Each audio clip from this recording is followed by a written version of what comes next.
আসসালামু আলাইকুম। Hello viewers, আসুন আমরা সবাই দুইটি করে ওষুধি গাছ লাগাই এবং ইউনানি ও আয়ুর্বেদিক চিকিৎসা গ্রহণ করি, সুস্থ থাকি, ভালো থাকি। তো ভিউয়ার্স, আজকে আলোচনা করব লাউ নিয়ে। লাউ একটি সহজলভ্য সবজি। এটি আমাদের এই উপমহাদেশে প্রচুর পাওয়া যায় এবং অন্যান্য দেশেও লাউ পাওয়া যায়। লাউ একটি সবজি, ইয়া খেতে অত্যন্ত ভালো। আমাদের নবী করিম হজরত মোহাম্মদ সাল্লাল্লাহু আলাইহি সাল্লাম এই লাউয়ের তরকারিকে খুব পছন্দ করতেন। এই লাউ একটি উন্নত মানের সবজি। ইহা কোষ্ঠকাঠিন্য দূর করে। লাউ খেলে লাউয়ের লাউ তরকারি খেলে পায়খানা নরম হয়, কনস্টিপেশন দূর হয়। লাউয়ের ডাঁটা থেতো করে রস কয়েকদিন খেলে কোষ্ঠকাঠিন্য দূর হবে। লাউয়ের ডাঁটা যদি থেতো করে রস খায় তাহলে কোষ্ঠকাঠিন্য ভালো হবে। কমপক্ষে 7 দিন এই রস খেতে হবে।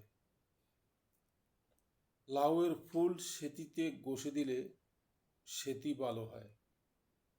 লাউয়ের ফুল সেতিতে কমপক্ষে 10 দিন এক নাগাড়ে দিতে হবে, তাহলে সেতি বা চুলি রোগ ভালো হবে। জলসানো লাউ চুলি বা সৌদ্দাদে ঘষে দিলে সৌদ্দাদ বা চুলি ভালো হবে। কমপক্ষে 10 থেকে 12 দিন এই জলসানো লাউ চুলি বা সৌদ্দাদে ঘষে দিতে হবে।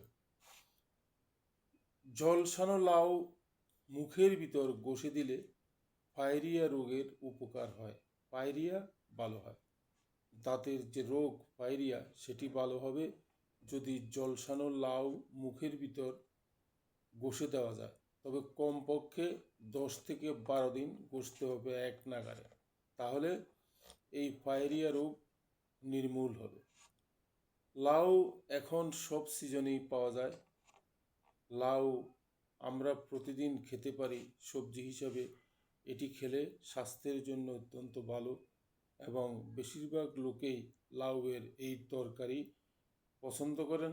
এই সবজিকে মাছ দিয়ে পাক করা যায়, সবজি দিয়ে পাক করে খাওয়া যায় এবং লাউয়ের বিভিন্ন রকম ব্যবহার আছে। লাউ খেলে আমাদের স্বাস্থ্যের জন্য ভালো এবং ইহা পেটের জন্য অত্যন্ত ভালো। যাদের পেটের সমস্যা আছে তাদের লাউ খাওয়া উচিত, তাহলে অত্যন্ত ভালো হবে। লাউ সহজলভ্য, এটি যে কোনো জায়গাতেই পাওয়া যায়। আমাদের এই লাউ তরকারি একটি লঘুপাক তরকারি। এই লঘুপাক তরকারি সবসময় খাওয়া যায়, অর্থাৎ যেটি স্বাস্থ্যের জন্য কোনো ক্ষতিকর নয়। লাউ আমরা সবাই প্রতিদিনই খেতে পারি। অতএব লাউর প্রতি আমাদের আকর্ষণ সবসময় থাকা উচিত। তো আসুন ভিউয়ার্স, আজকে আর আলোচনা দীর্ঘায়িত করব না, এখানেই শেষ করব। সবাইকে আবারও ধন্যবাদ জানাই। আবার দেখা হবে ইনশাআল্লাহ। আসসালামু আলাইকুম।